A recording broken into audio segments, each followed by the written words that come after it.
Hello student, कैसे आप लोग। इस वीडियो के माध्यम से हम लोग दो टॉपिक्स को कंप्लीट करेंगे। पहला है दोहरा परिश्रम तंत्र, यानी हम लोग दो टॉपिक्स को कंप्लीट करने जा रहे हैं। पहला है डबल दोहरा परिसंचरण तंत्र, और दूसरा है या एक दूसरा टॉपिक पढ़ेंगे लसिका तंत्र।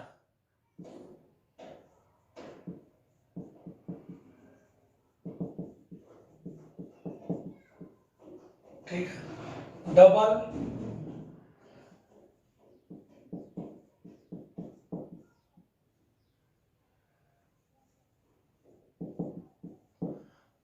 सर्कुलेशन। तो सबसे पहले हम लोग स्टार्ट करते हैं दोहरा परिसंचरण तंत्र।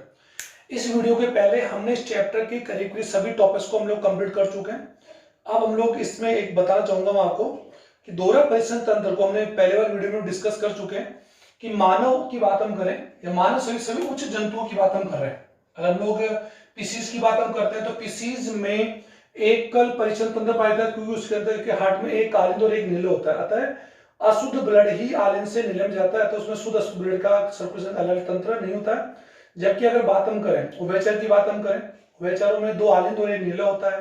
पक्षियों की बात हम करें या सरीसृपों की बात हम करें तो इनमें यूं कह सकते हैं कि पूर्ण रूप से उनके हृदय में 4 कोष्ठ होते हैं। लेकिन अगर सरीसृपों की बात हम लोग कर रहे हैं, उभयचरों की बात सरीसृपों की बात हम करें तो कुछ सरीसृपों के अंदर हृदय में 2 आलिंद और जो नीले होता है वो अर्ध नीले होते हैं, 2 अर्ध नीले होते हैं, यानी कई कोई चैमरो 4 होते हैं लेकिन नीले अर्ध माने गए।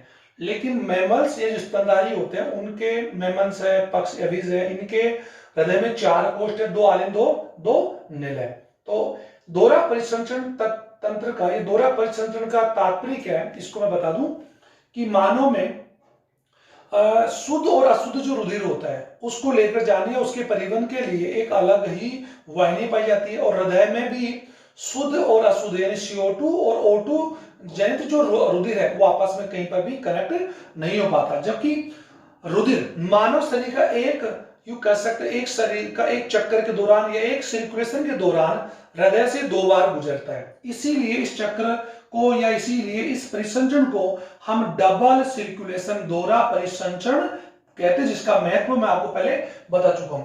तो हमारे शरीर में परिसंचरण की बात हम करें यानी रक्त का परिसंचरण की बात हम करें तो उसके लिए पर्टिकुलर 2 मार्ग है। एक तो मार्ग है दैहिक मार्ग, एक है फुफ्फुस लंग्स जिसे कह सकते हैं। तो वो किस प्रकार है वो आपको मैं एक डायग्राम के माध्यम से समझाता हूं, और डायग्राम और लीनियर डायग्राम के माध्यम से मैं इसको समझाऊंगा, फिर उसके बाद में इस टॉपिक को भी हम लोग कंप्लीट करेंगे। तो सबसे पहले हम लोग बात करते हैं कि मानव हृदय की बात हम करें। ये मानव का हृदय एक सिंपली बता रहा हूं, और ये मानव हृदय का राइट और लेफ्ट वाला भाग है। ओके सर, मैं इधर वाले भाग को लेफ्ट ले रहा हूं, इधर वाला राइट। एक ही बात मैं समझा चुका हूं आपको। तो अगर मैं इसको लेफ्ट लेता हूं तो कौन सी बात है, ये लेफ्ट है तो ये इसको मैं क्या मानूंगा बायां आलिंद, और इसे मैं मानूंगा बायां नीले। ये मैं 3 से 4 बार बता भी चुका आपको। इसे बोलते हैं लेफ्ट ऑरिकुलर, इसे बोलते हैं लेफ्ट वेंट्रिकल। ओके, इधर वाला जो भाग है 4 चैम्बर की बात हम करें, इसको हम लोग क्या बोलेंगे दाया आलिंद, और इसे बोलेंगे दाया नीले। ओके, अब इसको देखें, या शॉर्ट में हम राइट और राइट। और अगर नीचे वाले भाग को अगर हम लोग इसको हम लोग अगर नीचे वाला जो भाग है इसको हम लोग लेते हमारी बॉडी का बॉडी मान सकते हैं। ओके, बॉडी पूरी बॉडी में सारे ऑर्गन्स आगे, बॉडी आगे, पूरे ऑर्गन्स आगे। ऊपर ये वाला जो यू कह सकते हैं, यहां पर जो हम लोग डायग्राम लेने जा रहे हैं इसको हम लोग क्या लेते हैं लंग्स। ओके, ये लंग्स यहां ले सकते हैं, एक ही बात आप समझेंगे। तो लंग्स अगर यहां भी लेते हैं तो भी आप समझ जाएंगे। तो लंग्स एक अब इसको समझाने के लिए आप पर्टिकुलर या फिर यू कह सकते हैं ऊपर बॉडी ले लेते हैं, यहां पर बॉडी ले लेते हैं, और यहां पर हमने क्या ले लिया लंग्स ले लिया। समझ भी इजी वे में आ जाएगा। अब ये तो मालूम कि शरीर के अंदर रुधिर का परिसंचरण के लिए रुधिर वाहिनियां पाई जाती है जो धमनियों, शिरा और केशिकाएं होती है। ओके सर, धमनियों का मेन काम, धमनी एक्चुअली क्या होता है हृदय से निकलकर अंगों की ओर जाती है, और शिराएं अंगों से निकलकर हृदय की ओर आती है, जिसलिए उनको हम लोग अलग अलग, एक को बोलते हैं रुधिर वितरण वाहिनी और एक को संग्रह वाहिनी। आप कोमल बात यूं कह सकते हैं कि हृदय हृदय की बात हम करें, ये हमारी पूरी बॉडी है, तो बॉडी से अगर हम इसको समझें तो शरीर के सभी भागों से, शरीर के सभी भागों से अग्र और पश्चिम महाशिरा, यानी इसको आप समझे, ये अग्र और पश्चिम महाशिरा, ये इसमें आप समझ आ रहे होंगे, यानी अग्र और पश्चिम महाशिरा शरीर की यूं कह सकते हैं सुपेरियर एंड पोस्टीरियर वेना क्या हुआ, अग्र और पश्चिम जो महाशिरा है, ये आप इसको समझ रहे होंगे, अग्र भी एक ही बात है, अग्र और पश्चिम महाशिरा शरीर के सभी अंगों से, बॉडी क्यों लंग्स को छोड़े, बॉडी के सभी भाग, लंग्स पे आगे, सॉरी लंग्स पे आगे अशुद्ध ब्लड, CO2 ब्लड को लेकर दाहिने आलिन में आती है, और दाहिने आलिन से, यहां पर मैंने बताया दिया था कि दाहिना जो भाग होता है उसमें त्रिवलन कपाट होता है, तो त्रिवलन कपाट के खुलने से ये ब्लड जो होता है अशुद्ध, कौन सा है, CO2 युक्त ब्लड, यानी दाएं आलिन से कहां पर आ जाएगा, नीले में आ जाएगा, और नीले, दाएं नीले से एक पल्मानरी, कौन सी, पल्मानरी, यानी पल्मानरी एक धमनी निकलती है,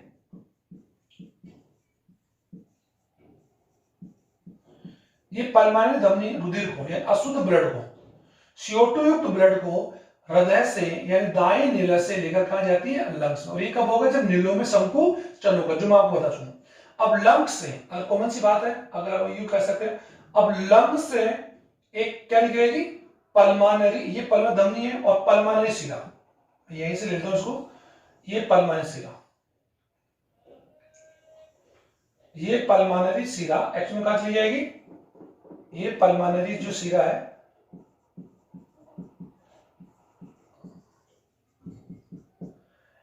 इस O2 ब्लड को, यानी O2 युक्त ब्लड को, क्योंकि हम जानते हैं कि ब्लड यानी हमारे जो लंग्स होते हैं, लंग्स के अंदर एल्वियोलाई यानी वायु कुपिका होते हैं, वायु कुपिकाओं की वायु में, ओके, और रक्त केशिकाओं के रक्त में O2 CO2 का आदान प्रदान होता है, अतः पल्मानरी धमनी द्वारा लाए गए CO2 युक्त ब्लड को O2 युक्त ब्लड से बदल दिया जाता है, मतलब बदलना नहीं जाता, बल्कि O2 CO2 का आदान प्रदान होने से CO2 की मात्रा घट जाती है और O2 मात्रा बढ़ जाती है, अतः ब्लड क्या हो जाता है, प्योर। तो लंग्स में आया हुआ जो ब्लड है जो CO2 युक्त था वो क्या हो गया, O2, इस O2 युक्त ब्लड को, अब ये जो पल्मोनरी शिरा है, और ये एकमात्र शिरा है जो प्योर ब्लड का एक्चुअली क्या ट्रांसपोर्ट करती है, ये क्या एकमात्र धमनी है जो CO2 युक्त ब्लड का ट्रांसपोर्ट करती है, ये इसके एक्शन बता दिए, एक्शन से अपवाद है। अब यहां से जो ब्लड है पल्मोनरी शिरा जो जिनकी संख्या 4 होती है, ये शुद्ध ब्लड को लेकर, कौन से ब्लड को लेकर, शुद्ध ब्लड को लेकर पुनः हृदय में आती है, तो हृदय में एक बार तो ब्लड, जबकि हृदय के अंगों से आया हुआ ब्लड अभी अंगों तक नहीं पहुंचे, तो इसके बाद क्या होगा कि ये शुद्ध ब्लड O2 ब्लड एक्चुअली क्या होगा, यहाँ पर कौन सा कपाट है, द्विवलन कपाट है, इसमें खोलने से बाएं नीले, और बाएं नीले से निकलने वाली महाधमनी, कौन सी, जिसको बोला कैरोटिका, कैरोटिका सिस्टेमिक चाप या गिरवा देह चाप है, ये गिरवा देह जो चाप होगी, ये इसी पर बना रहा हूं, ये गिरवा देह चाप उस ब्लड को लेकर, यानी उस शुद्ध ब्लड को लेकर शरीर के एक्चुअल ब्लड के अंगों तक जाती है, तो अंगों में यूं का इस प्रकार, तो आपने क्या देखा कि ये O2 ब्लड को, O2 युक्त ब्लड को लेकर ये वाप अंगों की जाती है, तो इसका मतलब क्या हो रहा है कि रुधिर परिसंचरण के दौरान क्या होता है कि अंगों से, शरीर के सभी अंगों से रुधिर हृदय और हृदय से पुनः अंगों में जाने की क्रिया को परिसंचरण कहते हैं, इसमें कोई दो राय नहीं है, और किसका परिसंचरण, रक्त का,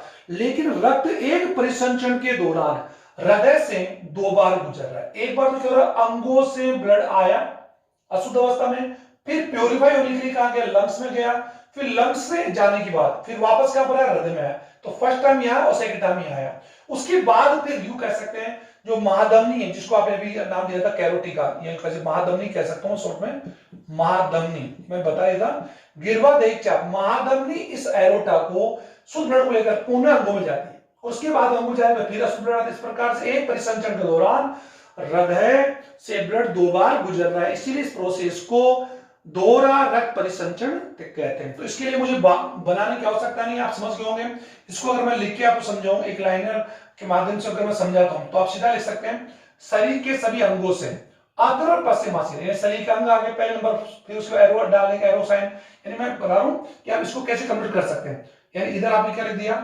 शरीर आ गया, फिर अग्र और पश्चिम महाशिरा, अग्र और पश्चिम महाशिरा, फिर उसके बाद में दायां आलिंद, फिर दायां निलय, फिर पल्मोनरी धमनी, मैं आपको एक यूं कहते मार्ग बता रहा हूं कि दोहरा परिसंचरण का मार्ग आप कैसे कंप्लीट कर सकते हैं, पल्मोनरी धमनी, फिर लंग्स, पल्मोनरी शिरा, फिर पल्मोनरी शिरा के द्वारा बायां, फिर बाद में बायां आलिंद, बाया, निलय, महा, धमनी और फिर सरी। तो आपने पूरा का पूरा क्या बना दिया, मार्ग बना दिया। इसको बनाने का तरीका सिंपल है।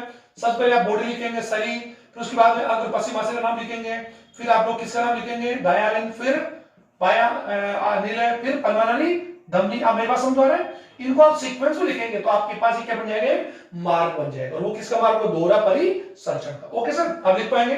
फिर 6 नंबर पर फिर फेफड़े, फिर पद्मा धमनी, फिर पद्मा धमनी के बाद बाया बाया आलिन। ओके सर, ताकि आपको पता लगे बाया आलिन। तो आप जानते बाया आलिन में कौन सा वर्ड होता है, अशुद्ध, और इसमें क्या होता है, अशुद्ध होता है।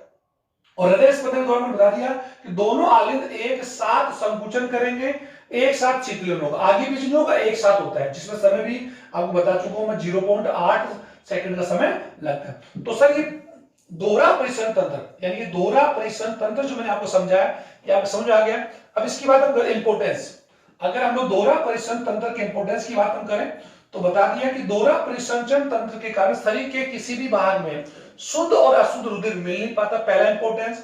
एक, शरीर के सभी भागों से हृदय और हृदय से पुनः शुद्ध रुधिर को शरीर के सभी अंगों तक पहुंचाने के लिए उच्च रुधिर दाब की उत्पत्ति दोहरा परिसंचरण के कारण ही होती है। क्योंकि कोई भी द्रव जब किसी बंद मार्ग में एक लंबे मार्ग को तय करता है, लंबे दूरी को तय करता है, तो उसकी स्पीड जो होती है, उसका दाब जो होता है वो क्या होता है, बढ़ जाता है। ये कॉमन सी बात है। अगर हम लोग स्लाइड की बात हम करते हैं, बड़े बड़े जो स्लाइड्स बनाए जाते हैं पानी के, तो स्लाइड एक्चुअली में क्या होती है कि करीब करीब तो नहीं होती, लेकिन कुछ स्लाइड करीब करीब आधी बंद होती है, कुछ पूरी। उस स्लाइड में पानी का फ्लो होता है और पानी लंबे मार्ग को तय करता है, जिसलिए वो पानी अपने प्रेशर के साथ व्यक्तियों को, जो यूं कैसे हम उस स्लाइड में जब गति करते हैं तो हमें भी अपने साथ दाब के साथ ये फिसलन के द्वारा लेकर जाता है। तो वही प्रोसेस यहां पर है। तो ये एक इंपॉर्टेंट महत्व हो गया कि शरीर में रुधिर उच्च दाब के कारण, उच्च दाब के साथ दोहरा परिसंचरण तंत्र के कारण ही बहता है। ओके, जो उच्च रुधिर दाब जो है वो शरीर के सभी भागों तक ब्लड को पहुंचाने और पुनः हृदय और हृदय से पूरे अंगों तक पहुंचाने के लिए उच्च दाब की आवश्यकता पड़ती है, जो दोहरा परिसंचरण तंत्र के कारण उत्पन्न होता है। दूसरा, दोहरा परिसंचरण के कारण O2 और CO2 युक्त ब्लड कहीं पर मिल नहीं पाता। अब पढ़ेंगे लसीका तंत्र। सर, शरीर के अंदर जिस प्रकार रक्त परिसंचरण तंत्र है, उसी प्रकार लसिका परिसंचरण तंत्र भी है। तो लसिका परिसंचरण तंत्र की परिभाषा क्या होगी, ये तंत्र लसिका, सीधी बात है। परिसंचरण तंत्र क्या होता है, वह तंत्र जिसमें कोई एक माध्यमिक द्रव शरीर के विभिन्न भागों के द्वारा या विभिन्न भागों के माध्यम से अलग अलग भागों में क्या गति करता है या परिसंचरण करता है, उसे बोलते हैं परिसंचरण तंत्र। ये परिसंचरण तंत्र दो प्रकार, माध्यम के आधार दो भागों में बांटा गया है द्रवित द्रव का। एक तो है रक्त, अगर किसी भी परिसंचरण में द्रवित द्रवित बहने वाला द्रव अगर रक्त है तो रक्त परिसंचरण, लसिका तो लसिका। तो लसिका परिसंचरण तंत्र की बात हम करेंगे। लसिका परिसंचरण, लसिका परिसंचरण तंत्र की बात हम लोग करने जा रहे हैं। तो इसके बारे में बता दूं कि लसिका परिसंचरण तंत्र के प्रमुख जो भाग कौन कौन से होंगे। एक तो इसके अंदर माध्यम कौन होगा, माध्यम द्रव लसिका। दूसरा अगर बात हम करें लसिका वाहिनियां, जैसे कि रक्त तंत्र में रक्त वाहिनी होती है, लसिका वाहिनी। और तीसरा इसके अंदर होता है लसिका पर्व या लसिका नोड, लसिका गांठ भी कह सकते हैं। ध्यान दें, नोड। अब बात आती है कि रक्त परिसंचरण में पंपिंग अंग कौन है, हृदय। लेकिन लसिका मानव शरीर का एक दूसरा, एक परिसंचरित, एक यूं कह सकते हैं परिसंचरिकुलेट एक द्रव है। लेकिन लसिका रक्त से क्षनित ही, रक्त से क्षनित ही, रक्त यूं कह सकते हैं रक्त से क्षनित अगर बात हम कर सकते हैं तो आरबीसी और प्लेटलेट्स, आरबीसी और प्लेटलेट्स को छोड़कर जो क्षनित पदार्थ है उसी को लसिका लिंक कहते हैं। और लसिका वाहिनियों में हमारे शरीर के भागों में एक्चुअली क्या करता है, मूवमेंट करता है, परिसंचरण होता है। लेकिन इसमें लसिका परिसंचरण के लिए जो आवश्यक जो दाब है, पंपिंग अंग का जो काम है वो कौन करेगा, हृदय करेगा। क्योंकि सभी लसिका की उत्पत्ति रक्त से होती है और रक्त से क्षरित होने के बाद लसिका वाहिनी के माध्यम से पुनः शिराओं में खुल जाती है। अतः लसिका परिसंचरण के लिए आवश्यक दाब भी हृदय द्वारा ही लगाया जाता है, क्योंकि लसिका रक्त से क्षनित ही एक आरबीसी और प्लेटलेट्स रहित एक क्षनित पदार्थ है। ओके सर, जो और ये जिस वाहिनी बहती है उसे लसिका वाहिनी कहती है। और लसिका वाहिनी में जगह जगह एक पर्व या गांठें होती है जिसे लसिका नोड या टॉन्सिल्स कहते हैं, जो भी आपको मैं समझाया जा रहा हूं। तो सबसे पहले बात करूंगा लसिका, लिम्ब की बात हम कर रहे हैं, इसको समझे। दो लसिका क्या चीज, लसिका को अगर मैं आपको समझाऊं तो बहुत ही सिंपल है, ब्लड माइनस, ब्लड में से अगर हम लोग आरबीसी प्लस प्लेटलेट्स को निकाल देंगे तो उसके बाद जो क्षणिक पदार्थ है उसी को हम क्या बोलेंगे, लसिका। बहुत ही सिंपल है। तो लसिका के बारे में आपको बता दूं कि लसिका मानव शरीर का एक व्हाइट ब्लड है जिसके अंदर, हालांकि डिफरेंट तो काफी है, लसिका और रक्त में काफी डिफरेंस है जो मैं भी आपको बता दूंगा। अगर बेसिकली हम बात करें लसिका क्या चीज है कि हमारे शरीर के अंदर जो रक्त वाहिनियां होती है और शरीर के सभी आंतरिक भागों में सबसे जो गहराई में जो रक्त केशिकाएं जो होती है वो रक्त केशिकाएं होती है। और रक्त केशिकाएं एक्चुअल में क्या होता है कि रक्त केशिकाओं की जो भित्ति होती है उसमें एक स्तर होता है, वो होता है एपिथेलियम, जो मैं बता चुका हूं एपिथेलियम। ये रक्त केशिकाओं की भित्ति में सूक्ष्म होते हैं, तो अतः इनमें बहने वाला जो रक्त होता है ये रक्त केशिका है। तो रक्त केशिकाओं से यूं कह सकते हैं कि भित्ति से रक्त में उपस्थित जो कुछ क्षणिक पदार्थ आरबीसी प्लेटलेट्स को छोड़कर और कुछ प्लाज्मा प्रोटीन को छोड़कर, कोलाइटिक पदार्थ को छोड़कर कुछ पदार्थ जो क्षण कर उत्तकों के बीच आ जाता है उसी को क्या बोलते हैं, लसिका कहते हैं। तो इसको आप समझें। और मैं एक बार लसिका और रक्त में डिफरेंट अगर बात हम करें तो there are you can several difference between blood and lymph. सबसे पहला डिफरेंट, रक्त परिसंचरण तंत्र का द्रवित भाग है ये लसिका परितंत्र का। ये एक्चुअली रक्त की बात हम करें ये लाल रंग का होता है और ये रंगहीन श्वेत रंग का है, पीले रंग का। ये तो डिफरेंट समझ आ रहा है क्योंकि इसमें आरबीसी नहीं है, पीले रंग का होगा। रक्त वाहिनी बहता है, ये लसिका वाहिनी बहती है। कौन सी बात है, रक्त जो होता है उसमें आरबीसी और प्लेटलेट्स होती है, इसमें नहीं होती है। रक्त में डब्ल्यूबीसी की बात हम करें, लिम्फोसाइट्स की बात हम करें तो वो कम होती है, लसिका में ज्यादा। लसिका में लिम्फोसाइट्स, लसिका जो होते हैं लिम्फोसाइट डब्ल्यूबीसी का प्रकार वो अधिक मात्रा में होती है। रक्त में प्लाज्मा प्रोटीन अधिक मात्रा में, इसमें कम होता है। रक्त में पोषक पदार्थ जो होते हैं वो ज्यादा होंगे, पोषक पदार्थ उससे ज्यादा होंगे, इनमें क्या होंगे, कम होंगे। ये डिफरेंस की बात है।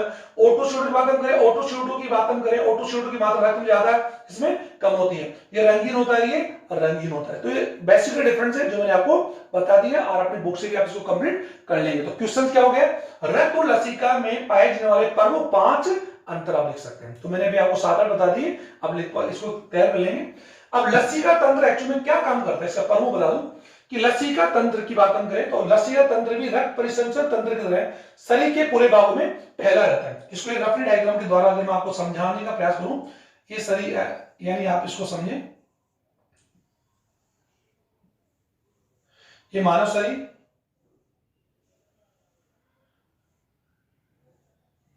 आप इसको वैसे इस प्रकार समझिए, ये हमारी टांगे आ गई, ओके, और ये ग्रोइन क्षेत्र आ गया, ओके, ये हमारा आर्म क्षेत्र, आर्मपिट क्षेत्र आ गया, ये हमारे हैंड चले गए बाएं लेफ्ट राइट, ये हमारी गिरवासन और ये हमारा सिर आ गया, ओके। और ये हमारा कौन सा भाग आ गया, ये डायफ्राम आ गया, तो ये वक्ष भाग आ गया, ओके सर, वक्ष, और ये नीचे एब्डोमेन पार्ट आ गया, ओके। अब बात आती है कि इसमें रक्त परिसंचरण, रक्त हमारे वक्ष को, हृदय वक्ष में पाया जाता है, लेकिन ये जो एक्चुअली जो लसिका जो वाहिनी होती है एक्चुअली हमारे शरीर के लेफ्ट और राइट भाग में फैली होती है। और लसिका तमाम लसिका वाहिनियां जो होती है वो आगे जाकर सिराओं में खुलती है और सिराओं के द्वारा यूं कैसे पूर्ण रक्त में मिल जाती है और उत्पत्ति भी रक्त से होती है।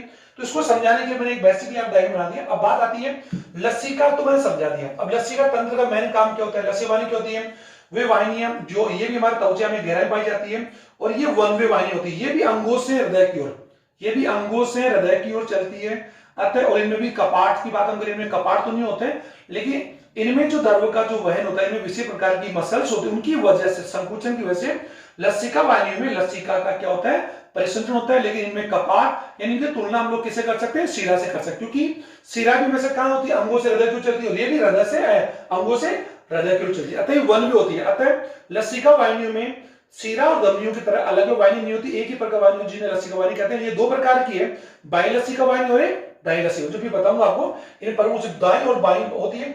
लसिका पर्व क्या होते हैं कि जो लसिका वाहिनी होती है, इन लसिका वाहिनियों में कुछ जगह जगह कुछ नोड, इंटरनोड्स पाए जाते हैं, इंटरनोड्स या कुछ गांठें पाई जाती, जिनको से कह सकते हैं।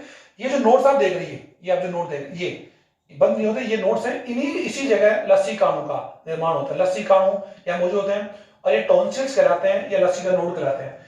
इन लसिका नोड में लसिकाणु की मात्रा अधिक होने से यहाँ पर मृत कोशिकाओं का आदि का भक्षण या फेगोसाइटोसिस किया जाता है। इसीलिए इन नोड्स को हम लोग एंटीबॉडी का भाग भी कह सकते हैं, क्योंकि लसिका तंत्र हमारी बॉडी में एंटीबॉडी का काम भी करता है, यानी प्रतिरक्षी तंत्र का कार्य भी करता है। ध्यान देंगे, ये नोड्स जो होते हैं, ये इन्हीं फूले हुए भाग या गांठों को हम लोग लसिका नोड्स या फिर गांठ कह सकते हैं। इसी प्रकार बात हम करें जैसे टॉन्सिल की बात हम करें तो हमारे जो टॉन्सिल्स होते हैं वो लस्सी का नोड ही है। और लस्सी का नोड जनरली हमारे सिर में भी होते हैं। अगर बात हम करें गांठ जैसे नस होते हैं, गर्दन में होते हैं, बगल में होते हैं, आर पीठ की बात हम करें, ये वाला भाग जो होता है यहाँ पर होते हैं। कभी कभार इनमें सूजन भी, छोटे बच्चों ने देखा होगा कि गलसुआ जो होता है इन्हीं में सूजन की वजह से आता है।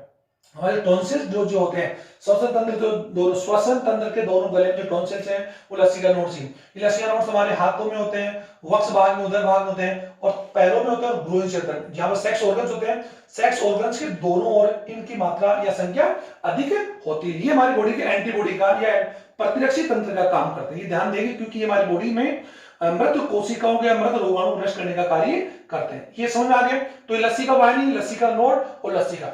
अब लसिका तंत्र को हमारे शरीर का एक मिडिल मैन बोलते हैं। क्यों बोलते हैं? क्योंकि ये हमारे शरीर के अंदर एक्चुअली इसकी उत्पत्ति कैसे होती है वो मैं समझा दूं। तो सबसे पहले मैं आपको जनरल बना के बताऊंगा, ये हमारे शरीर के उत्तक है, यानी हमारे शरीर के कोशिका है, ऐसे मानो तो। ओके सर, हमारे शरीर के उत्तक यानी कोई ऑर्गन है। ये आप लोगों की रक्त वाहिनी ऐसा समझ लीजिए, आप बंदी होती है। हालांकि जनरली ये क्या होगी, बंदी हुई, चारों तरफ बंदी होगी, ऐसा नहीं कि कहीं खुली होती है, लेकिन एक समझाने के लिहाज से आप लोग समझ में आ जाएगा। ओके, अब इन रक्त वाहिनियों के अंदर क्या बह रहा है? ब्लड बह रहा है, ये उत्तक है, उत्तक को भी यही तरफ। अब रक्त में बहते हुए पदार्थ या रक्त में बहता हुआ जो पदार्थ रक्त जैसियों में, इनमें से आवश्यक पदार्थ जो होते हैं, यानी आवश्यक पदार्थ वो इन रक्त केशिकाओं की भित्ति से छन कर बाहर आते हैं। और कोशिकाओं के बाहर ये जो द्रव है, इसी का नाम क्या है? उत्तक द्रव। ये ध्यान देंगे। इसी उत्तक द्रव का और कोई नाम नहीं बल्कि लसिका ही कह सकता है। उत्तक द्रव ही मानो, फिलहाल तो लसिका ही है, क्योंकि रक्त में से आवश्यक पदार्थ कौन से आवश्यक पदार्थ? जैसे O2 हुआ, हार्मोन्स हुए, एंटीजेंस हुए, या पोषक पदार्थ हैं, ग्लूकोज है, अमीनो एसिड, ये जो आवश्यक पदार्थ है वो रक्त, क्योंकि रक्त केशिका डायरेक्टली किसी भी कोशिका या उत्तक में नहीं जा रही है, तो ये आवश्यक पदार्थ रक्त से निकलकर एक्चुअल में कोशिकाओं जाने पहले कहां? उत्तक द्रव में आएंगे, और उत्तक द्रव लसिका ही। और कोशिकाओं में से जो अनावश्यक पदार्थ जो है वो अनावश्यक पदार्थ लसिका में जाने से पहले किसमें आएंगे? रक्त जाने पहले किसमें आएंगे? ये एरो का निशान है, एरो का साइन तो क्या जा रहा है सर? आवश्यक पदार्थों के लिए। आप समझ पा रहे हैं? यानी ये एरो का निशान तो किन के लिए बना रहा हूं मैं? आवश्यक, और ये किन के लिए बना रहा हूं? उत्सर्जी। तो कोशिका और रक्त के बीच पदार्थों का आदान प्रदान जो हो रहा है वो एक्चुअली में किसके द्वारा? लसिका या उत्तक द्वारा।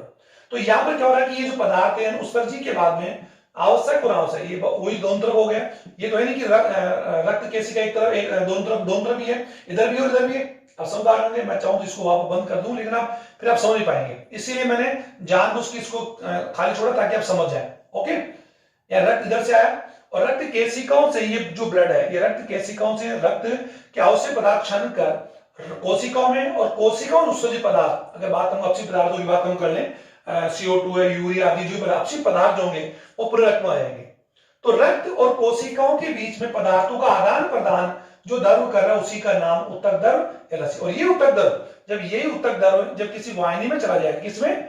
वाहिनी में चला जाता है। वाहिनी में चला नहीं समझ आ रहा है? वाहिनी चला जाए, इसी को हम लोगों ने नाम दे दिया लसिका वाहिनी।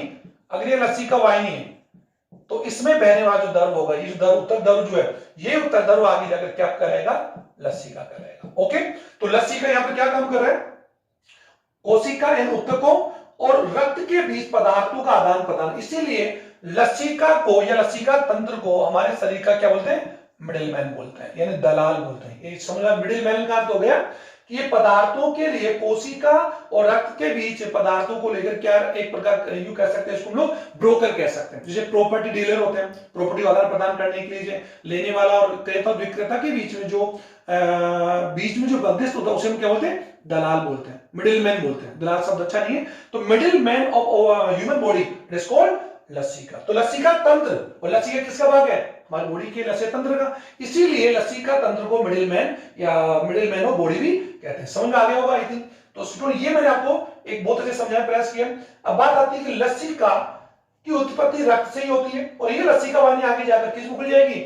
शिरों में खुल जाएगी। इस प्रकार से लसिका की उत्पत्ति रक्त वाहिनी रक्त से होकर पुनः रक्त में मिल जाता है। अतः लसिका के परिसंचरण के लिए अलग से वाहिनियां जरूर है, लेकिन ये वाहिनियां आगे जाकर खुलती किसमें, शिराओं में खुलती है। ओके सर, और वो शिराएं कौन सी होती है, यानी लेफ्ट और राइट अधोजत्रुक जो होती है हमारी, लेफ्ट और राइट जो सब क्लेविन जो वेन्स होती है, सब क्लेविन लेफ्ट में लेफ्ट, राइट में राइट, उन शिरा में जाकर ये लसिका वाहिनी खुल जाती है और पुनः खुल जाने के बाद में इनका परिसंचरण के लिए जो दाब है वो रक्त के यानी हार्ट के द्वारा ही होता है। शरीर में कोई दूसरा हार्ट नहीं होता। लेकिन दूसरा हार्ट हम किसे कहते हैं वो मैं आपको समझाऊं, ये समझ आ गया।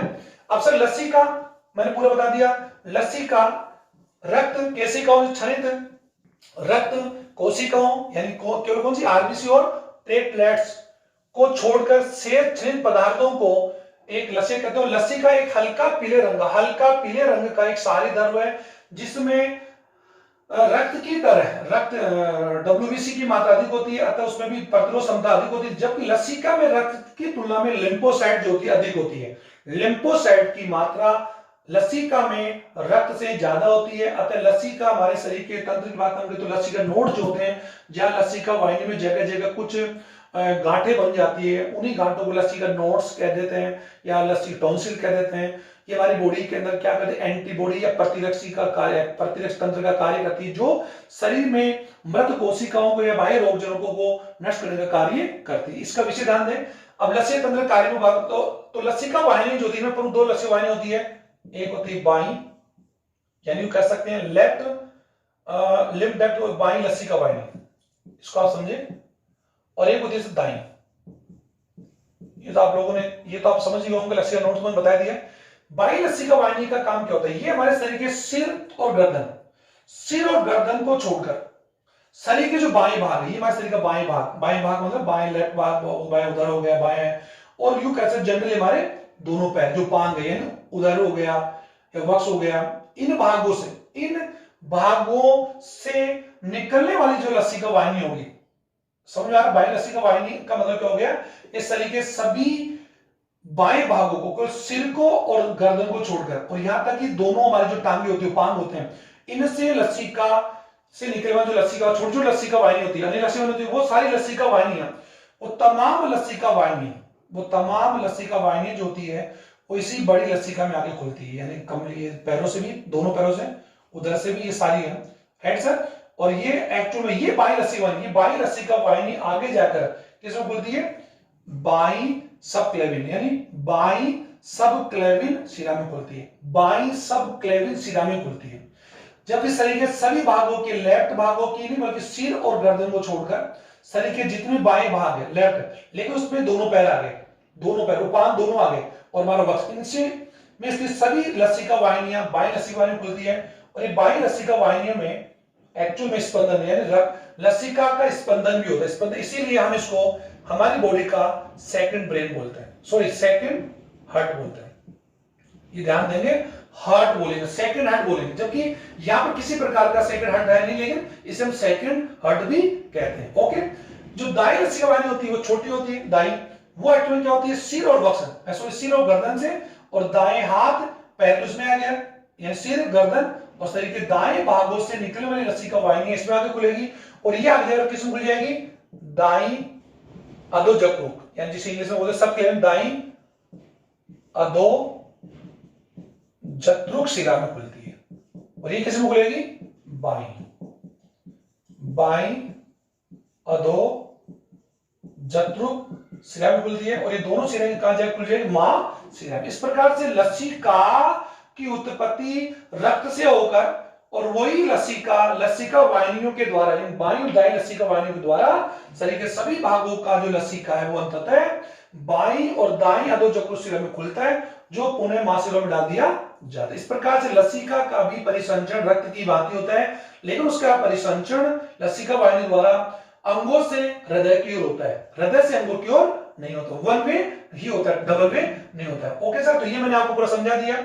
लेकिन बाई लसिका वाहिनी जो होती है हमारे शरीर में बाई और बड़ी लंबी होती है, अतः इसको हम लोग, और स्पंदन होने की, इसमें स्पंदन होने की वजह से हम इसकी तुलना किसे कर सकते हैं, second heart of body, second heart भी कह सकते हैं। तो ये तो हमारा लसिका तंत्र की मैंने पूरे बता दी, और लसिका तंत्र का डायग्राम देखेंगे तो शरीर के सही भागों की लसिका वाहिनी आगे जाकर ये दाई और बाई में खुलती है, और दाई और बाई यानी ये दाई है और ये बाई है। ओके सर, ये दाईं ओर ये बड़ी होती है और ये उधर वो पेट तक भी पहुंचती है। ओके सर, इसीलिए इसको हम लोग सिस्टम भी कहते हैं। चलो ये तो हम लोग बेसिकली चीजें बता दी।